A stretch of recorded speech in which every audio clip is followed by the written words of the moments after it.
Morning students, I hope you all are safe and healthy at home. So students, in the last video we have discussed about the exercise 8.1. The chapter name of it is ratio and proportion. So today we have start with the new exercise of this chapter, that is 8.2. So firstly we have discussed the definitions. A proportion. A proportion is a comparison of two ratios and is expressed as an equation with equal ratios on both sides. For quantities A, B, C, D are said to be in proportion if A ratio B is equal to C ratio D or A upon B is equal to C upon D are written. कोई भी proportion में क्या होता है, हम to ratios को compare करते हैं. जैसे फर्स्ट रेशियो है A ratio B and second है सी रेशियो डी. तो हम ये दो रेशियोज को हम क्या करें, आपस में कंपेयर कर रहे हैं और उनकी हम क्या करें, is express an equation with equal ratios. तो हम एक्सप्रेस फिर से कैसे कर रहे हैं, इक्वल रेशियो से. ये जो हम डॉट डाल रहे हैं, फोर डॉट मतलब टू रेशियोज डाल रहे हैं, इसका मतलब है इज इक्वल टू, हम उसे कंपेयर कर रहे हैं टू रेशियोज को और फोर क्वांटिटीज को. ठीक, तो इसमें आ जाता है जैसे 8.2 हम स्टार्ट करें तो फर्स्ट क्वेश्चन है find the missing fraction in each of the following proportion. अगर हम कंपेयर कर रहे हैं a upon B is equal to C upon D, अगर हम इसे कंपेयर कर रहे हैं तो मतलब ये दोनों जो रेशियोज है वो आपस में क्या है, इक्वल है. इक्वल है तो हम अगर हम इसे क्रॉस मल्टीप्लाई करेंगे तो क्या आ जाएगा, a multiply D is equal to B multiply C. तो जो इसकी वैल्यू आएगी और जो इसकी वैल्यू आएगी वो ऑलवेज इक्वल होगी अगर ये प्रोपोर्शन में है. तो ऐसे ही find the missing fraction in the each of the following proportion. हमें बोला गया मिसिंग फ्रैक्शन निकालनी है. हमें 1/3 रेशियो 1/2 दी हुई है और हमें जो सेकंड रेशियो है उसमें ये क्वांटिटी ये मिसिंग है. ये हमने फाइंड करने की क्या है, ये प्रोपोर्शन में है. क्योंकि हमें दिया हुआ कि प्रोपोर्शन में है तो हम ये फाइंड कर सकते हैं. तो हम ये कैसे फाइंड करेंगे, प्रोपोर्शन का फॉर्मूला लगा के हम लेट करें कि let the missing number is equal to X. जो मिसिंग नंबर है वो क्या है, एक्स है. तो हमने क्या वहीं पे फिल कर दिया 1/3 ratio 1/2 ratio proportion x ratio 1. हमने उसकी जगह पे x पुट कर लिया. अब हम इसे क्या कर लेंगे, सॉर्ट आउट कर देंगे. जैसे हमने क्या किया था, a अपॉन बी कर दिया था, तो ये क्या है a, ये b है, हमने डिवीजन में कर दिया इसे a अपॉन बी. ठीक, is equal to a c upon D x upon 1. तो अब अगर 1/3 है तो हम उसके नीचे लेके जा रहे हैं 1/2. तो ये क्या हो जाएगा, ये ऊपर जब आएगा तो ये ऑपोजिट हो जाएगा. ठीक है, ये जब ऊपर आएगा तो क्या हो जाएगा, ऑपोजिट हो जाएगा. मल्टीप्लाई में आके ये क्या हो गया 2/1. ठीक है, तो क्या हो गया फिर 1/3 मल्टीप्लाई 2/1. तो हम मल्टीप्लाई कर देंगे 2 1 2 अपॉन 3 1 3. तो 2/3 एक्स की वैल्यू क्या आ जाएगी 2/3. ठीक, अब देखिए सेकंड क्वेश्चन में भी सेम ऐसे हमने मिसिंग नंबर फाइंड करना है. हमने लेट कर लिया कि मिसिंग नंबर एक्स है तो हमने वही क्या, ये रेशो में हमने लिख दिया. उसके बाद ये क्या था 4/7 अपॉन एक्स था. अगर किसी के नीचे कुछ नहीं होता तो हम अपनी तरफ से 1 लगा देती, क्योंकि 1 हमेशा डिवीजन, क्योंकि 1 सभी को डिवाइड करता है. ठीक है, तो अगर हम इसे ऑपोजिट लेके जाएंगे तो ये क्या बन गया 4/7 मल्टीप्लाई 1/x. ठीक है, ये चीज बन गई. बस फिर हमने क्या कर दिया, क्रॉस मल्टीप्लाई कर दिया. इसको क्रॉस मल्टीप्लाई करने के बाद ये क्या आ गया 4 multiply 9 is equal to 8 multiply 7x. तो 4 9 36 एंड 7 8 56x.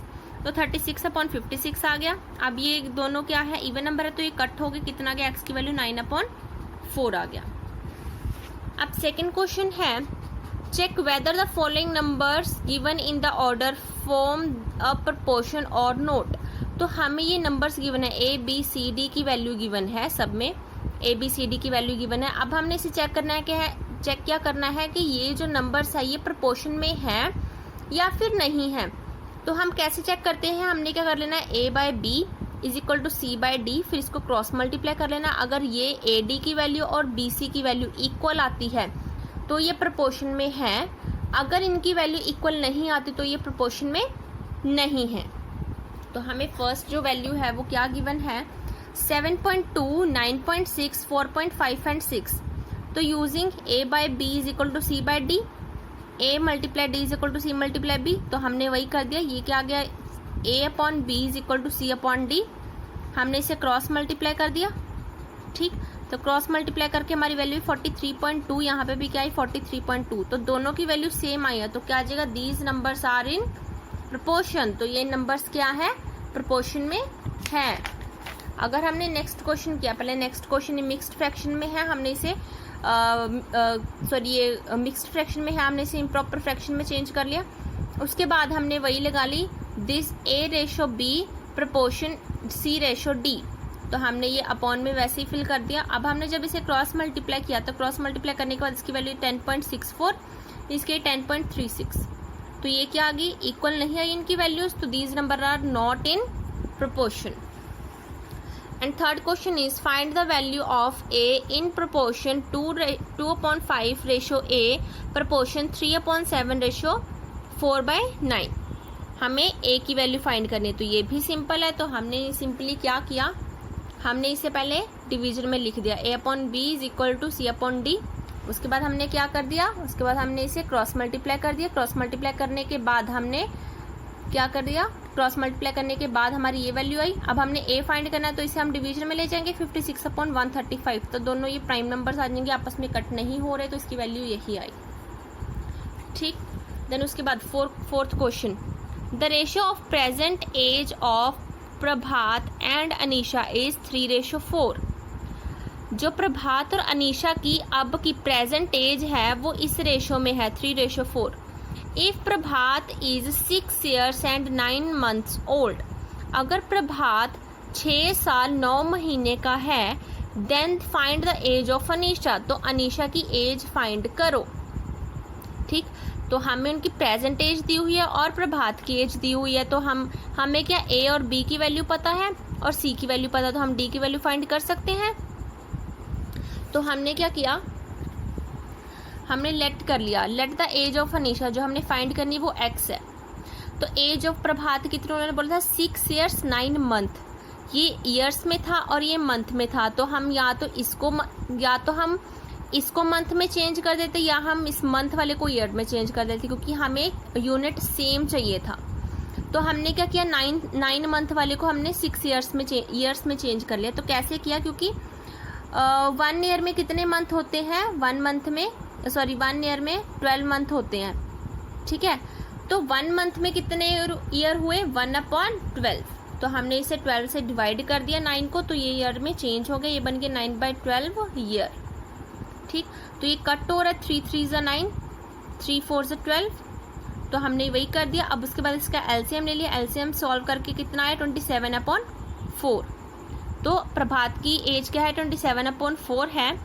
तो हमें A की वैल्यू पता चल गई, B की हमने फाइंड करनी है, ये C है और ये D है, हमने क्योंकि ये प्रोपोर्शन में है। ठीक है, तो प्रोपोर्शन में है तो हम इसकी वैल्यू फाइंड कर सकते हैं। तो हमने क्या किया, इसे डिवीजन में कर दिया। डिवीजन में करने के बाद हमने क्रॉस मल्टीप्लाई किया। क्रॉस मल्टीप्लाई करने के बाद हमारा आंसर क्या आ गया, x इज इक्वल टू 108/12, तो इसे कट करके आया x इज इक्वल टू 9। तो अनीशा की क्या एज हुई, 9 years ओल्ड। अब फिफ्थ क्वेश्चन देखिए, the ratio of weight of objects on the moon and on the earth are in proportion. उन्होंने बोला है कि किसी भी ऑब्जेक्ट का वेट अगर हम मून पे और अर्थ पे देखते हैं तो वो आपस में प्रोपोर्शन में होते हैं। The weight of an object on earth is 78 kilogram and on moon is 13 kilogram. If Anant weight 45 kilogram on earth, how much will the weight on the moon. तो हमें पहले तो ये बता दिया कि किसी भी चीज का वेट मून पे और अर्थ पे क्या है, प्रोपोर्शन में, आपस में कंपेयर हम कर सकते, इज इक्वल टू में आ रहा है। तो अगर किसी चीज का वेट अर्थ पे 78 किलोग्राम है और मून पे उसका 13 किलोग्राम है, ये हमें दी हुई क्वांटिटी, मतलब 78/13, ये हमें क्वांटिटी दी हुई है। ठीक है, तो बोला उन्होंने कि अनंत का अगर वेट अर्थ पे 45 किलोग्राम है तो मून पे कितना किलोग्राम्स होगा। तो हमें ए, बी और सी की वैल्यू दी हुई है, हमने कौन सी वैल्यू फाइंड करनी है, डी की, मून पे उसका वेट फाइंड करना है। तो फर्स्ट हमने क्या लिख दिया, let the weight of Anant on moon is equal to 45 kgs। तो हमें गिवन क्या है, गिवन दैट मून पे उसका हमने लेट कर लिया कि कितना है x kg। तो हमें गिवन क्या है, given that weight of object on moon and on earth are in proportion. तो हमें ये गिवन है, हमने वो चीज़ लिख दी। अब उसके बाद क्या किया हमने, हमें पता है कि रेशो में दिया हुआ 78:13, प्रपोर्शन 45:x। ठीक, तो हमने इसे सॉल्व कर लिया। सॉल्व करके क्या गया, इसे हमने डिवीजन में लिख दिया, फिर क्रॉस मल्टीप्लाई करके हमने क्या x की वैल्यू फाइंड कर ली। अब इसे हमने या तो आप एज इट इज रहने दो या फिर इसे प्रॉपर डिवाइड करके कितना बार आंसर आ रहा है 7.5 kg। तो आनंद का मून पे क्या वेट होगा 7.5 kilograms। So students, I hope you all will understand this exercise. Thank you.